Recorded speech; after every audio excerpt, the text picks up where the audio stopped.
Hello, beautiful people. Welcome back. We got something fun and different for you here today. We're going to take a look at this poster image from, I believe, 1913 called The Road to Success. I've spent well over an hour of my life staring at this image on multiple occasions, and I've just been thoroughly entertained by it a lot. And so we're going to basically walk through a breakdown of this image.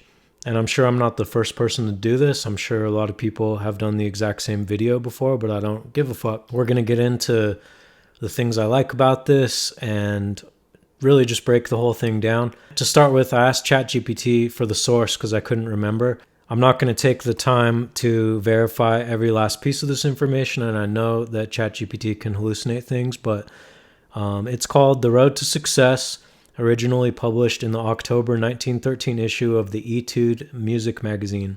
This detailed allegorical map was adapted for musical education from an original drawing issued by the National Cash Register Company, which used it to illustrate the path to business success. The National Cash Register Company, known for its innovative marketing strategies, originally created this illustration to motivate and guide individuals in the business world. Its adaptation for the Etude reflects the broader applicability of its message, resonating with musicians and educators by highlighting the universal challenges encountered on the path to success. Over time, this illustration has been reproduced and referenced in various contexts, maintaining its relevance as a motivational tool.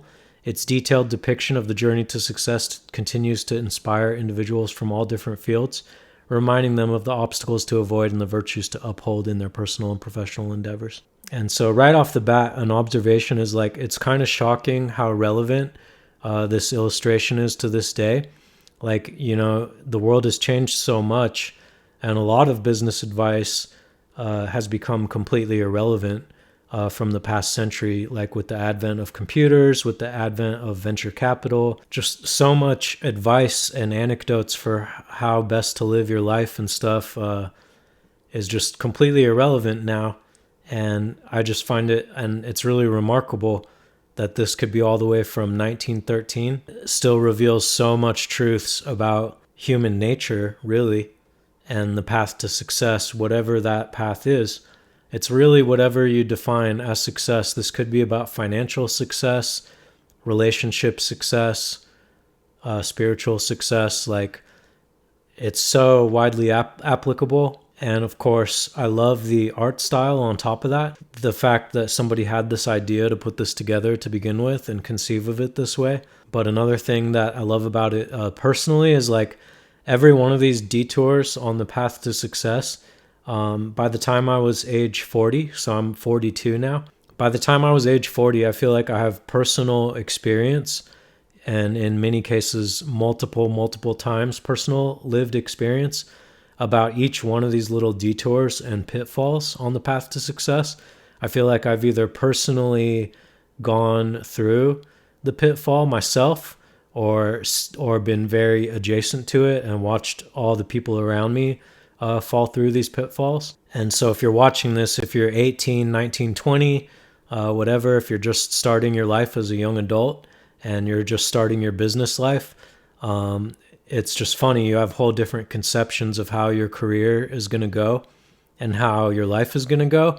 And it never plays out the way you think. And 100% of the time, everything is more complicated than you think it's going to be in life. Whether you're talking about getting your first job or how getting a girlfriend is going to go or how you're going to how you're going to become a pro football player, like whatever it is, we tend to conceive of it as the A to B, and you work really hard and it's just an up and to the side graph, but it's never like that. The graph is like this. There's giant valleys of failure and giant peaks of local maximums of well-being and feeling like you're on top, and then losing everything and making the wrong twists and turns and going the wrong way. And I think by the time most people are about 40, I think most people are similar to what I just said, is that you acquire enough lived experience to where you look at this and it's no longer like some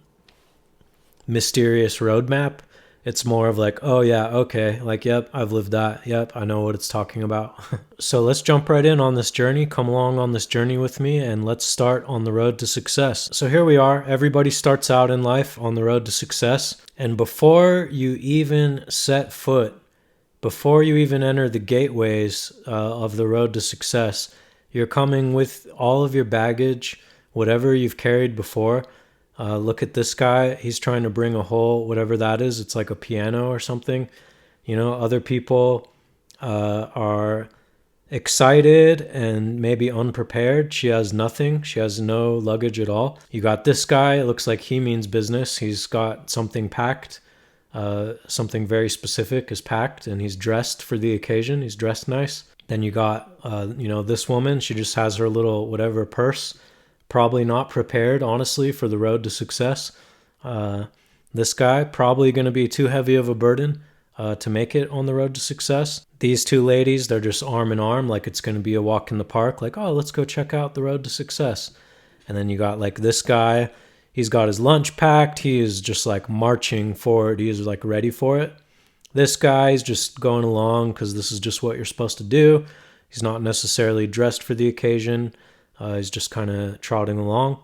Before we even get into this road to success, there's already this implication of like, who are you? Why are you finding yourself on this road to success? Do you even want to be here? Are you even aware of the road that's going to be ahead? Do you even know that this is going to be a journey? Are you just going for a stroll in the park? Is that your approach to life? Are you fucking marching with your lunch packed and you're like taking it serious as hell? Like, you notice that there's all these people before we've even set foot on the road to success, all these people that come at it from a different angle. And that's going to set your whole trajectory. So there's value if we never even broke this image down any further. Just that lesson alone, that there's these different places where you're coming from and approaching it from, and that you carry your different baggage from the past. And that's a valuable lesson. If you can know that there is such a thing as a road that we're going to embark on, you could maybe be more prepared setting out for it. And so we arrive at the gateways of opportunity. And again, you've got the excited women just grabbing each other by the hand. You got this guy just like sprinting for it. But a point that this poster makes over and over is that like slow and steady and formulaic is what wins the race. And you may get lucky with this or that approach, but slow and steady, basically this guy out of these beginners, he is looking pretty good. He's dressed for it. He's packed. He's not running. He's just marching forward towards the gateways of opportunity. So it's interesting to note in all these other cases, there's like these little cul-de-sacs and offshoots that you can get caught up in. But look that right before you've even entered the gate of opportunity, if you look just to your left as you're passing through, there's literally oblivion.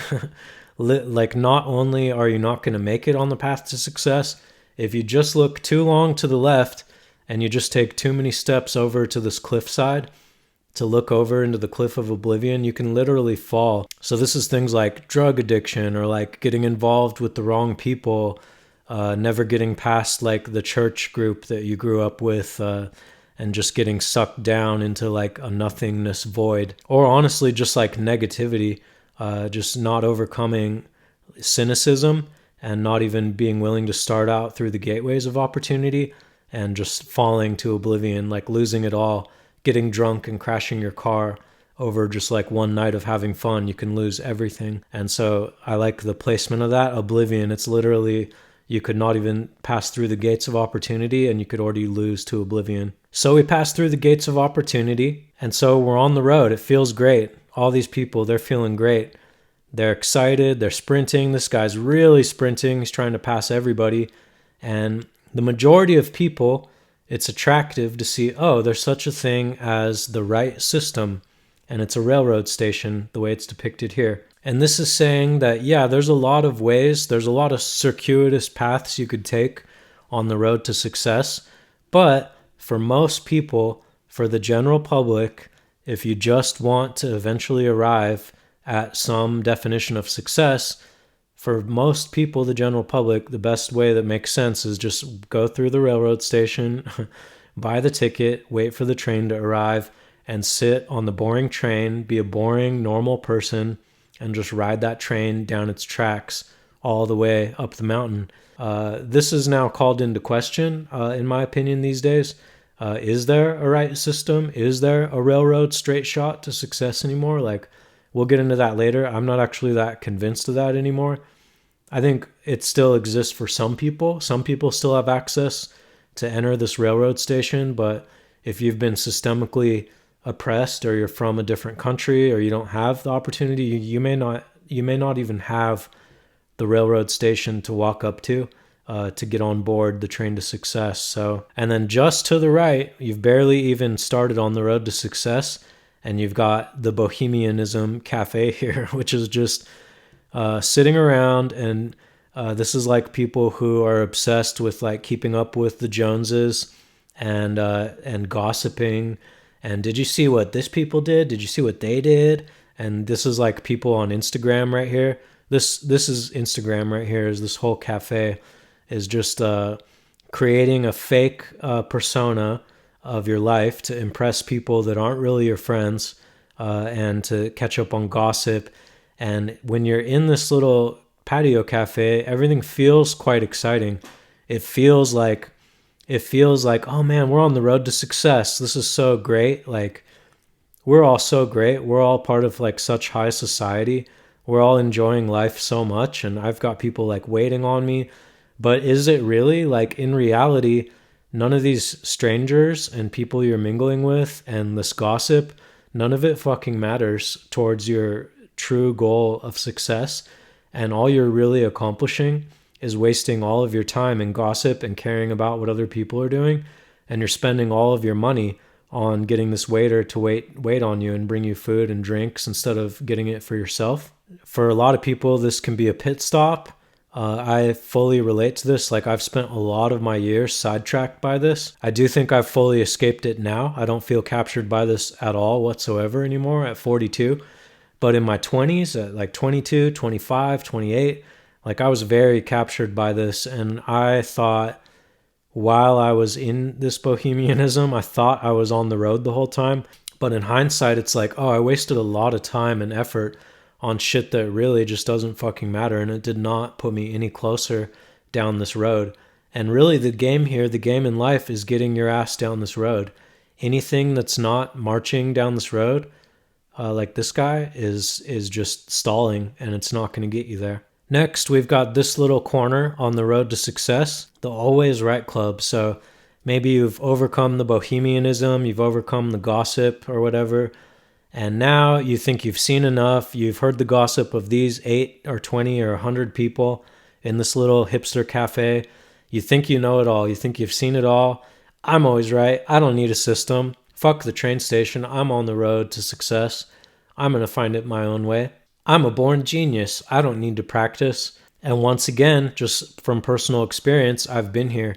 I was probably at the peak of this, I would say age like 19 to like 21. I was just like an unsufferable hipster asshole. I'm just like, I've seen enough. I know the way the world works. I don't need your bullshit system. I'm going to do this my own way. Like, and of course, what happens, I welcome people to have that mindset, because what inevitably happens is you get humbled. You get fucking humbled in life. And when I talk to young men, I can't speak for women because I've never had the lived experience of being a woman, but especially when I talk to young men who are embarking down a similar path that I've done, they're like, I'm going to be a pro skater, or I'm going to be an awesome band guy. These are like things that I tried when I was young. Like, I already can sense in a very short amount of conversation, I can always pick up on when they're in this Always Right Club. And basically what I can pick up on is that you haven't been humbled in life yet. It's easy to have these points of view, and you are in fact right. When everything has been working out, you can go play a game of dice, and you can roll the dice, and you can just, the laws of probability, you can actually win a game of dice 20, 30 times in a row. You can never lose. And when you're in the game playing it that way, it's easy to feel like, I don't need the fucking system. Like, look what I'm doing. It's working fine. But I can tell you the story's a lot different when you've been brought to your knees and humbled in life. When you've lost everything, like the laws of math and probability catch up to you, and at one point those dice don't land the way that you want them to roll, and you can be completely humbled. And some people never recover from being humbled, and that's where their life, they feel like it ends. But for most people, that's honestly where your life begins. And I say a certain cliche that I like saying is, I've posted this on like LinkedIn before, is like, in my opinion, like you can judge people's success not by the number of successes they've had in life, but the number of times they've been humbled in life. If you've been humbled 500 times in life by everything you've tried, that shows you're a much more resilient person and you have what it takes to achieve success. And it might be on your 501st try, it might be on your 1000th try, but that is much more impressive to me than somebody who's never been humbled in life, or someone who only got humbled once in life and then gave up. Yep, so it's the Always Right Club down at Hotel Know-It-All. And many people will never get past this. A lot of like talk shows where people talk about their personal problems and their family lives, you can see such a majority, like such a large share of problems, of interpersonal relationships and family problems and problems that people have in life, is literally because people never in their lives, they don't look at the right system, the train station, and maybe they've overcome this, but they go straight to Hotel Know-It-All and the Always Right Club, and they never fucking leave. They just post up here, and they're not willing to get self-educated. They're not willing to stick their neck out and get humbled. They're not willing to shoot their shot. They just stick in the comfort zone. And I feel like a majority of the entire population, honestly, I think like 55% or something, if I assigned a random number, maybe higher, more than 50% of people will never leave Hotel Know-It-All. They are just caught up in this shit. And it takes, before we've even started on the road to success, it takes intellectual humility. You need to overcome Hotel Know-It-All. You need to recognize you don't have the answers. You're not born a genius. You're not that special. You do need practice. You do need a system. And that is day one shit if you're going to go on this journey. And staying at Hotel Know-It-All is not going to cut it. The road to success, as we're starting out, it's very broad and wide. And you may meet people, you make business connections. Certain people in your family are going to try to pull you this way or that way. And you need to have vision and fortitude. You need to have the clarity to say, okay, I know the road is broad and wide, but look, there's still hazards. I can't listen to my family pulling me this way and that way. I can't fall down into illiteracy. Like, books and learning is important. I can't just like dismiss that. And conceit, I need to avoid. People spin out on conceit. And suppose you didn't decide to board the right system at first, like, it's not too late for you. There's multiple opportunities is what we're going to find here. There's multiple opportunities to board the train to the right system. So here you still have people scalping tickets to the system, and people are rushing to catch that train. This guy's rushing to catch the train. It's not too late for you if you didn't make it through the front doors of the system. A lot of people will just give up and like, fuck, the system's not for me. But it's not too late for you. You can make new connections. You can buy tickets from a scalper in the back alley. You can sprint and maybe catch up with the train at the first stop. It's not too late for you. So that's a lesson to keep in mind. This is an extension of Hotel Know-It-All. Is just down the street from Hotel Know-It-All is the Mutual Admiration Society. And this is like, you achieve a certain level of success. It's like, maybe you worked one job, maybe you worked in advertising for 10 years, you're surrounded by people who work in advertising, and now you know that you're better than these people. You're like, well, I did think that I didn't know it all. I did learn things. I did go out in the world. I did get a job. I did do these things. And now, you know what? I've earned it. Like, I've arrived. And so you just end up in this circle jerk bubble where the Mutual Admiration Society oh, you're the hit of the age. You'll set the world on fire. You're a wonder, my boy. And I see this a lot. This to me is like scenes. So I've been a part of different scenes in my life. I've been a part of the skateboarding scene. I've been a part of the death metal scene. I've seen different religious scenes that different parts of my family have been a part of. And that is what this building is, the Mutual Admiration Society. It's like you've put in the work, you've grinded, but your target was like way fucking short-sighted.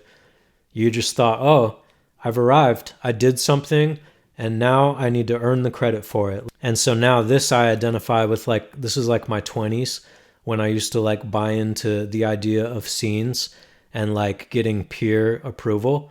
And I was like, without realizing it in hindsight now, I was like more interested in doing things, making choices in life to make sure that I could get this kind of praise from the other people in this little building, in this little sphere and bubble.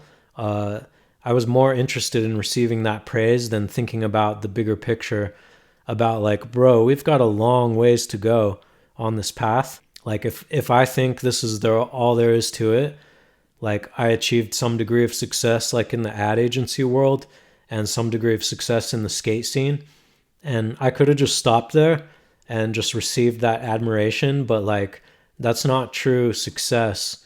It's just circle jerk bullshit, and scenes are bullshit. What I've accepted now at this stage of my life is other people's opinions don't matter. Scenes do not matter. Mutual admiration, being accepted within a scene, it doesn't fucking matter.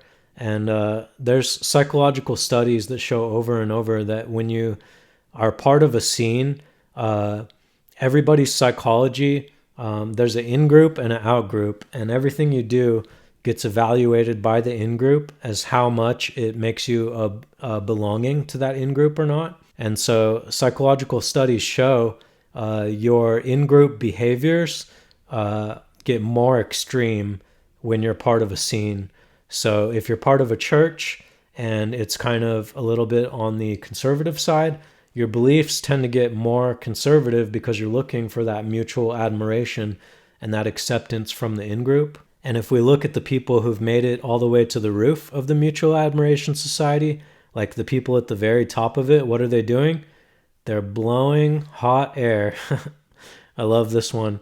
Look, they're all the way down here, and the people on the roof, they're spending all this great deal of effort. They've ascended to the top of the Mutual Admiration Society, and what are they doing? All that effort just to blow hot air. So this up here, this is like all religions up here, and scenes. Once you reach the top of the scene, you realize it's all hot air. And again, from experience, I feel like I've been here. I feel like I've been on this ground floor. I feel like I've been on this rooftop. And I feel like I've been in this hot air balloon, just like buying the bullshit of a scene. And here is showing you the pitfall of that. It's like, sure, ride that hot air balloon. And it is like, and the interesting thing about this is look how it's adjacent to success. It's not success. It's not the top of the mountain, but it's adjacent to success. When you ride this hot air balloon, you can look right over across there and you can just about see it. You can see what the top of the mountain looks like, which a lot of these people in the rest of this road, they're never even seeing success. They never even get a view of it.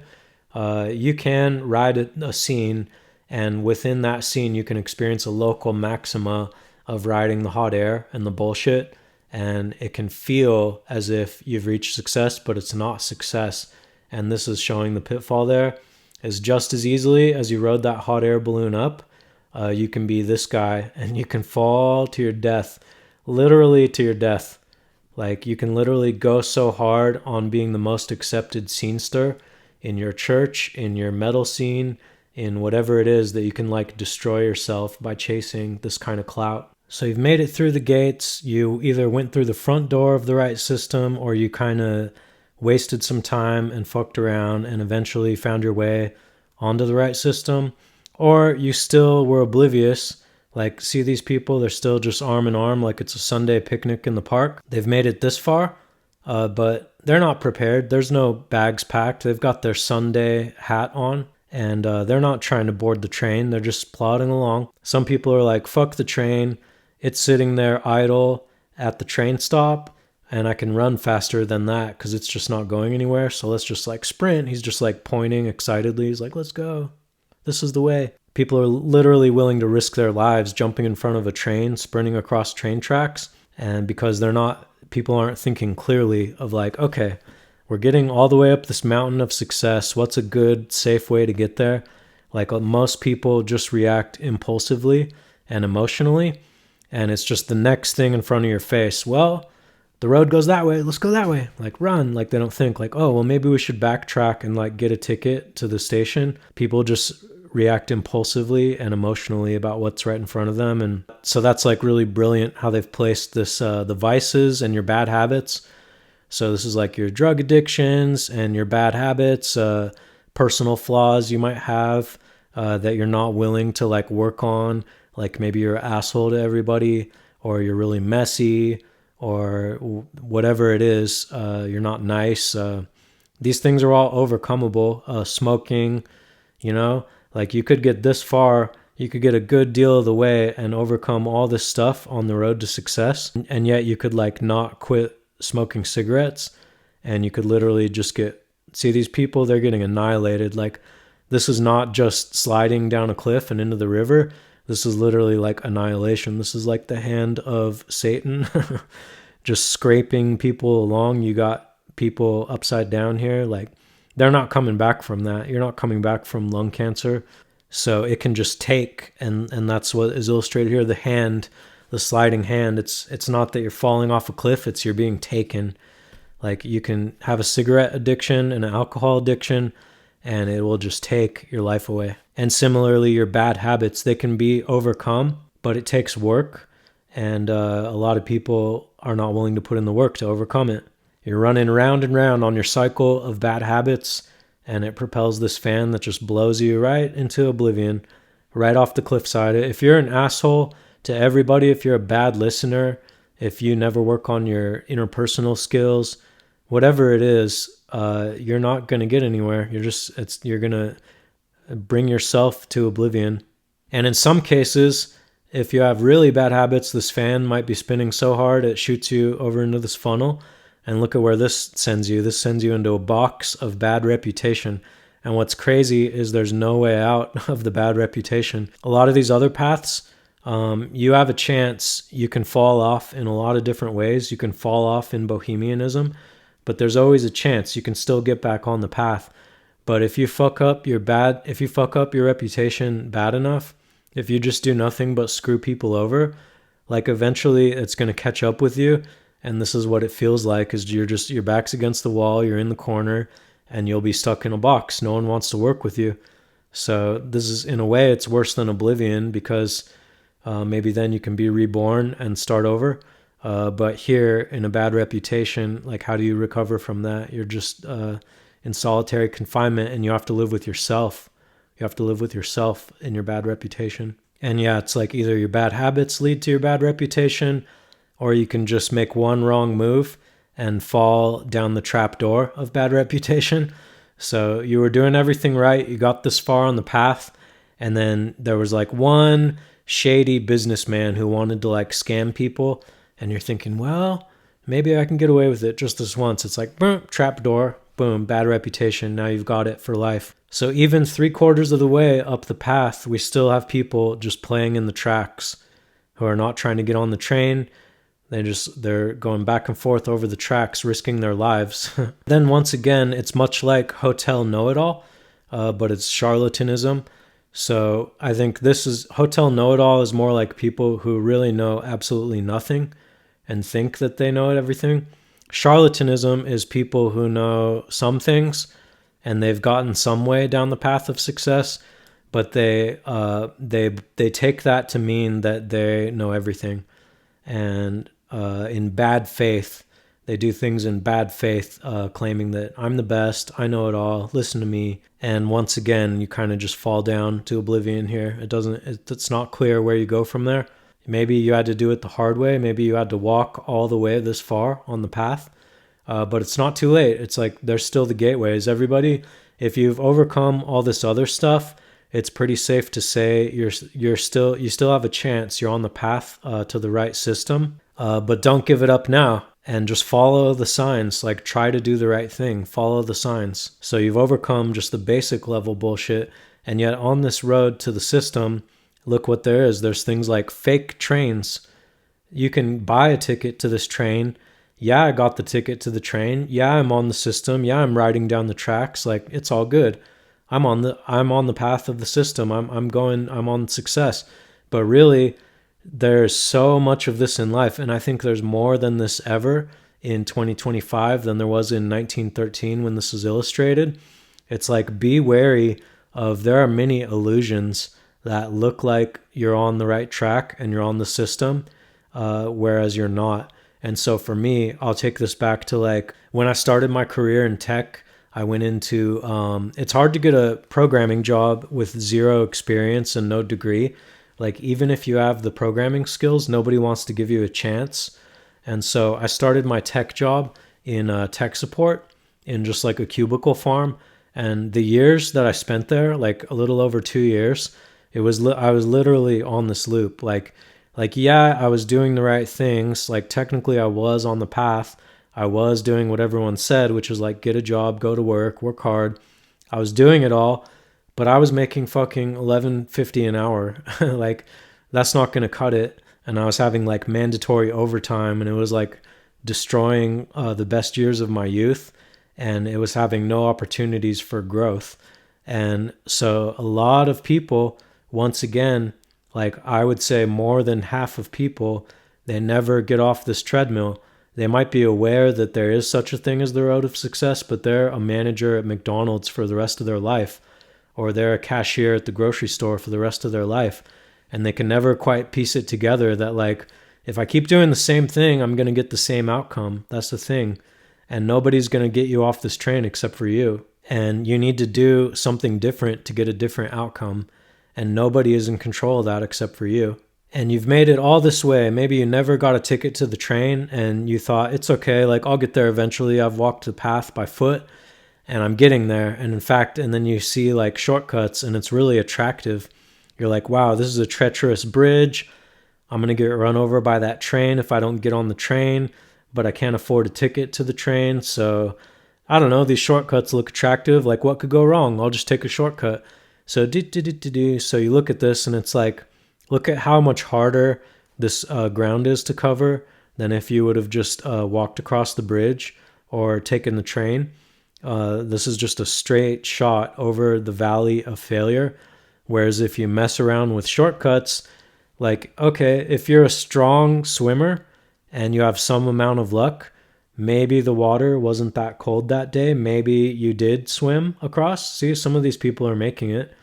But in the end, you expended way more energy. You had a way harder time. And shortcuts are called shortcuts for a reason. Like, if they worked, everybody would take the shortcut. And I think this is more like on my path now. This is like this is like my 30s, like trying different, like I would say in my early 30s, like different shortcuts. Like, oh, well, what if I just did this? Or what if I did that? What if I lived in a hippie house with 6 roommates so that I didn't have to pay any rent, or like hardly any rent? Or like, what if I did van life full time and I took all my showers at the gym? And then like, what if I was outside of the system that way? And like what if that could get me ahead? And like it exactly was like the experience that's shown here. It was like the valley of despair and the valley of failure, and just being dragged across the rocks and being carried by the current, and just expending so much more energy than if you were on the system. Like, yeah, this train ride is boring and it cost a lot of money to get on and stuff. But look, like, you got there safely. You went across the bridge and you got there. Whereas with these shortcuts, like, you went through it. Like, you wear the scars of these trials and tribulations, and in the end, you've expended so much more energy and that's energy that is taken away from going further on this path. On the other side of the bridge, bad temper. You've taken a shortcut. You got pissed off by it. And you're just pissed off now by the system. You're like, man, the system is fucking bullshit. Fuck this. I can't stand the system. This has really gotten me nowhere. It's brought me a whole bunch of pain. And fuck, like anger, like boom. Like this is like It's like a cuckoo clock boxing glove thing, and boom, right back into failure. Like it's totally valid to feel that way, and I've been there, and I've experienced this, and it's like, how many times do you want to go around and around on that emotional loop, being knocked down to failure, having a bad attitude and a bad temper, and not doing the things you need to do to stay positive and to stay on the path, and boom, getting knocked down again. And how many times do you want to go around and round on that failure versus like, you're going to, at some point, you have to overcome emotion. You need to keep your emotion in check, whether that's your temper or yeah, carelessness. I would kind of attribute that to emotion too, which is, it's kind of like impulsivity. And these are like slippery slopes on the path. Like, notice by the time we've crossed this giant valley of failure, by the time we've crossed this chasm, most people in society will never make it here. When you look at where we started and how wide the road is and how many people there are, how crowded it is, this is a full bustling village. This is where most of society takes place, is in here. And look, by the time we've gotten this far and crossed this chasm of failure and maybe learned to overcome our anger and emotions, look how narrow the road is at that point. And this is telling us that, like, look, this journey is not for everybody. Like, not everybody is cut out for this. Not everybody's going to make it. And you're going to need to be more and more careful than ever. The road is narrow. The road is not broad anymore. There's not even guardrails on the side of the road anymore up here. Like, you can literally take one wrong step and fall off. And if you're not willing to overcome your carelessness, your restlessness, I take this to mean, this is like outdated language, but I take this to mean restlessness. Like, you're not content just sitting at a job and grinding to get what you want. So you're perpetually just sliding back off the cliff into failure because it's like, well, I got that desk job and it didn't really work out after 6 months. And well, yeah, I tried this other thing, but I didn't really like that career. And like, at some point, you're going to have to just grind. Like, it's just a grind. You're going to have to keep grinding down the path and not slide off down the path. So let's take a moment now and just appreciate how far we've come on the path to success. We're a good deal of the way up the mountain. Like, we've overcome a lot of bullshit people, a lot of bullshit practices and habits, and we've come a long way. And we're now, like, we occasionally, as we're riding the train or as we're walking, we're now occasionally getting views of success. Like, when we're down here, we can't even see it. It's so far away. All we see is like the silhouette of a mountain in the distance. But now that we're like halfway up the mountain and we have gone through trials, like, we can almost see it now. We're like, oh, like it's right up there. Like, it is possible. And I think a lot of us, type of people who are watching this channel, obviously cool people and dedicated people and intellectual people, like, most of us are up here. If you're high school, college educated, and you're willing to work hard and you're willing to dedicate yourself to self-improvement, I'll give my audience the benefit of the doubt that, like, that's what all of you are. You do get up here, like, you're on the mountain and you can see it, but still, when you're like halfway up the mountain and it's still not a straight shot, you would like to think, oh, well, I can see success. Why don't I just climb up these stairs and just go straight for it? But you can see it's still not a straight shot. There's still like many journeys to overcome here. And I really like this level because this is more relevant to me at age 40 now. Like, we're following this along with my ages. I talked about being 19 and 20 and 30. And now this section of the mountain is where I feel like is like the later 30s and my 40s. So I love the choice of illustration, like how they decided to illustrate this, because this is exactly what it feels like to me, which is like, okay, you have learned a lot. Granted, you have come far. Granted, you have overcome challenges, sure. But where you're at now, even though you're getting glimpses of success, it's just right up around there, you're now going to need to enter portions of the journey that are honestly harder than anything that's come before. Like, yeah, it was hard work overcoming each of those steps before, but guess what? And what your reward for overcoming all that hard won work is to face even harder work. And that's this gateway of true knowledge. I love this. It's like if you've been paying attention on the journey this far and you've watched where everybody else is falling off the road, you're going to come to a place of intellectual humility. You're going to have to say, you know what? I surrender. Like, I don't know everything. I'm not the best that's ever played this game. I'm not God's gift to man. Like, I'm just another one of these fools that's struggling on this path. So what is the true knowledge? Like, just getting to that point where you can ask yourself that question. Like, okay, world, like, I surrender. Like, what is the truth? What do I have to do? Like, what really is it? Like, I don't care if I die on this road trying. I'm willing to ask now the right questions, and I'm willing to do whatever the hard challenge is, even if it kills me on the way, is that I know that that is better than falling off because I wasn't willing to accept the true knowledge. So I like how it's illustrated as like a gateway, and I like how it's illustrated as a tunnel, because what's it going to be like in there? If you haven't gotten on board with the system, it's going to be really hard to get through that. It's not impossible. Like, you still could walk through this tunnel, but like, you're going to have to plan it out so that you're not hit by a train.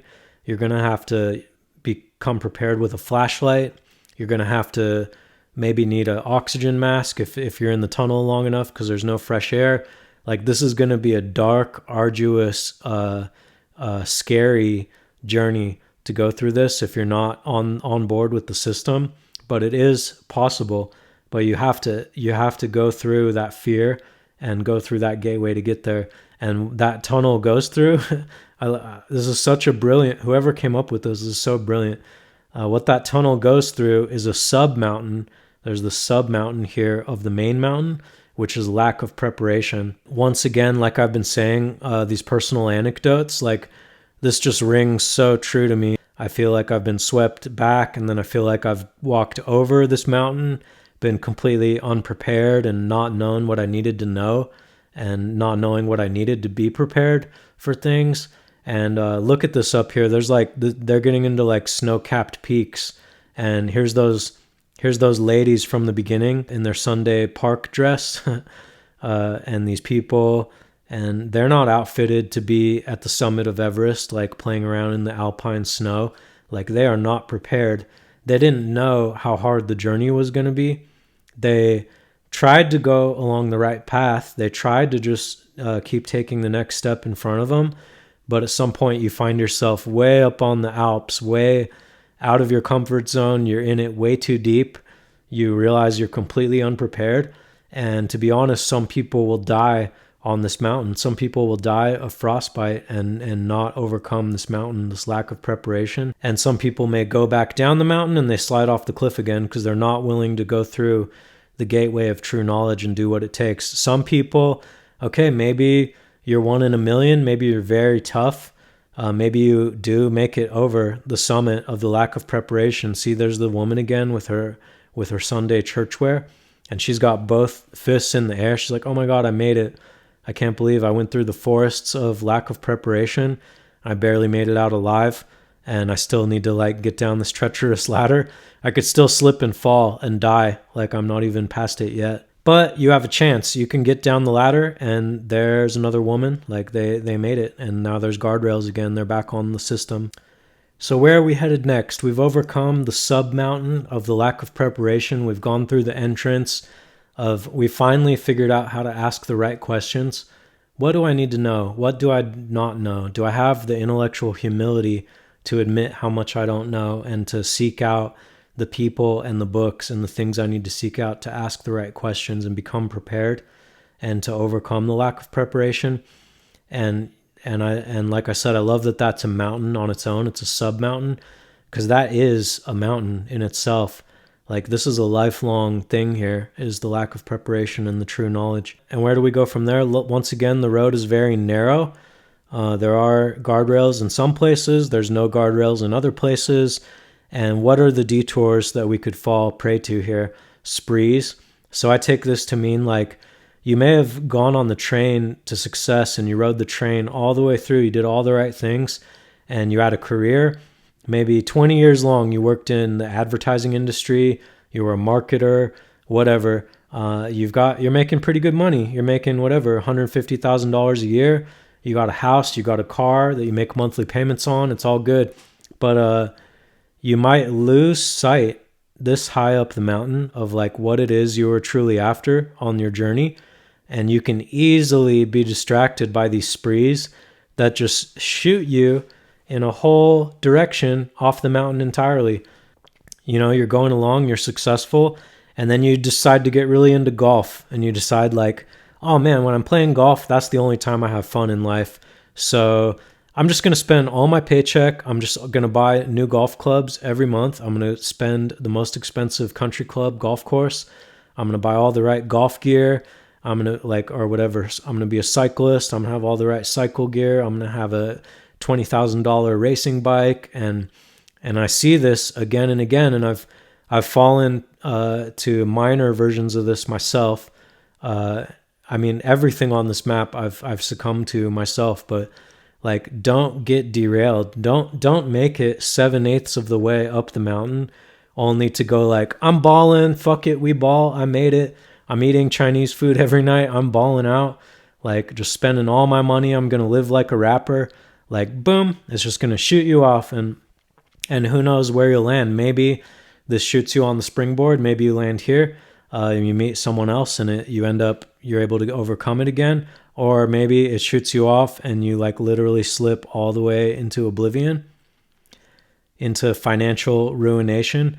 So it's just like, beware that there's more to the journey and don't succumb to these diversions, these just sprees, shopping sprees, and doing crazy things with your money. And I don't know what this is supposed to be. He's like a conductor of the train. I think this is supposed to be your executive function. I think this is supposed to be, this is the inside look inside your mind. This is your executive function, pulling the levers and making decisions. And it's funny, this is the same as that meme of the guy sweating who's like pointing to the two buttons, like, what do I do? Shopping spree or live conservatively and like keep on the course. And this is just indicating that we're crazy, funny individuals and that our choices don't make sense. And we really often pull the wrong levers and we really can derail ourselves. Right around the corner from that, on an equal plane with that, you've got laziness. You can get all this way. You can get a good salary at your marketing agency job, your car payment, you're driving a decent car, and you can never ascend beyond that in life. That can just be it. You're like, well, whatever, complacency. I just go to my job. That's it. Laziness. And once again, most people that made it this far, honestly, if you made it this far, most people here are still going to get off the road here. They're just going to go, okay, I did it. And you know what's interesting about this laziness is it's not all bad. Like, they're not living a bad life. They're sitting at these tables, like they're being waited on. It looks like maybe there's another waiter and they're like overlooking, there's benches overlooking the view. You know, they're with their family, they're with their friends, and look at the view that they're enjoying from up there. They get to sit there and watch all these people struggling. They got a nice view. It's not bad if you get this far. It's not that bad. You can live out the rest of your life and it's fine. But if you're really like honest with yourself, like what was your highest ideal that you were shooting for? Like what were you in it for in life? If you're really honest with yourself about that, you can't stick around here in laziness. Like you need to push forward, and it takes really strong people to get beyond this. And I myself, I bought my first house in 2021. I could have called it GG. I could have said GG's and stayed there. But that's not what my ideal is. That's not what drives me and motivates me. And when I got my first house, I worked harder than ever before. I was more on this road of the system and more dedicated to the game than I ever even was to get here. And I didn't even sit down here for 1 second and smell the roses. I was just grinding harder than ever before. So thanks a lot if you've watched it this far. Thanks for staying with me. This is probably kind of circuitous and boring, but I'm really entertained by this personally, so I hope you pick up on that enthusiasm and you like something about this too. But we're about to wrap it up here. We're on the final stretch to the road to success. I really like the rest of this from here on out. Like I said, I've spent hours. I've spent more than an hour like deeply looking at this drawing over the years, just like come back to it sometimes for entertainment, like looked at it 5 minutes here or there. or sometimes I've like stared at it for 20 minutes or more. The reason I decided to do this breakdown video is because like all along I've been citing the different ages I was in life as I went through this, and I honestly feel like I'm now at this gate here in just in my personal journey. Maybe you're at other points along this road yourself. I can only speak for myself, but I feel like I'm right up here at this gate. And when I saw this picture again recently, it hits so much different now. Like I at this stage of my life, like I've overcome so much.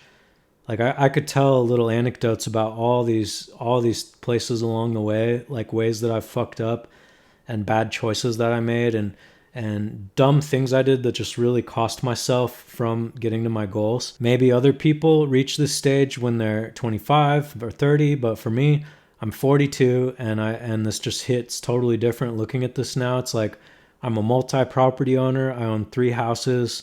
I've got an established like career under me. I've got a good reputation. Like I've done a lot. I've come a long way, but like I'm still on this mountain. I'm still grinding, and in fact, I'm like at these big gateways, and there's still a journey to go. And so at age 42, I place myself. I'm right around here. So at this stage of the game, we've got bad business methods. So whether or not you went into business for yourself and you started a business or whatever, this is just an extension, I think, of being dishonest. Or, people say that'll come back to bite you. It's like the right way is always the right way. That's another one of the cliches I like saying. I tell that to a lot of people. Like the right way is always the right thing. Like you can get away with whatever, this or that, but things are going to come back to bite you if you're doing business the wrong way. And maybe it's with bad intentions, like you're screwing people, but also sometimes it's good intention and you can still get caught in this bear trap and it'll bite you. Like for instance, like programming, like for example, there's an established way to run like a software development team. And a lot of people want to reject that and think, oh, well, I'm just going to do it different than everybody that ever came before. And because I'm so brilliant, it's going to work out. And you can get away with it for a while, but like it's going to bite you. That's where that cliche saying comes from. It's going to come back to bite you because it just does. Like there's just the right way and not the right way. Just beyond that, we've got the faker. So you've done everything. You got that train ticket or you hiked all this way, and yet you get to this gateway. we're gonna go into this gate of ideals. You get to this grand gateway. This is a pretty prestigious spot if you can reach this far on the journey, but not everybody is cut out to be, not everybody is that guy. Not everybody's cut out to see the success that they envision. Not everybody's cut out for it. Some people honestly are fake. You're faking it. Like some people just make up their idea of success. I'm going to be the next Michael Jordan. I'm going to be an NBA player. That's what I'm going to do. And they go through this whole journey, whatever. They went through the motions. They went to basketball camp. They played high school basketball. They played college basketball. They did. Maybe they even got signed to like G League. Like, yeah, they did it. But when it comes down to it, like they're fake. Like you're faking it. Like you can't look in the mirror and be honest with yourself and like, okay, maybe I'm not the next Michael Jordan. Like some people can't let it go. Like, no, I am Michael Jordan. I'm going to be that guy. But you're faking it. You're not Michael Jordan, bro. You're not going to do it. And if you're not willing to like reach a certain level of deep self-honesty, where do you go? You're a faker and you're just faking it till you make it is what you're trying to do. And boom, you're spit out in the sewer and down the pipe you go and flushed. And where does that pipe go? It kind of goes back down to here and boom, you can get spit back to the beginning if you're a faker. You might have spent your whole life till your 40s to realize you're never going to be in the NBA. You're never going to be Michael Jordan. And where are you at now? You're right at the beginning. You got to make a new choice of what you're going to do and try again. So that's important to not be the faker. And so we find ourselves at the gateway of weak morals and ideals. Now, weak morals, this is like the cousin of hot air. So hot air, you can have fucking dipshits up here in this hot air balloon who are wearing no parachute or safety vest and they think that they're near success. The cousin of blowing hot air is having weak morals. So You may have gone all this far and done all this work only to get here and say you're like an investment banker. And then you're like, you know what?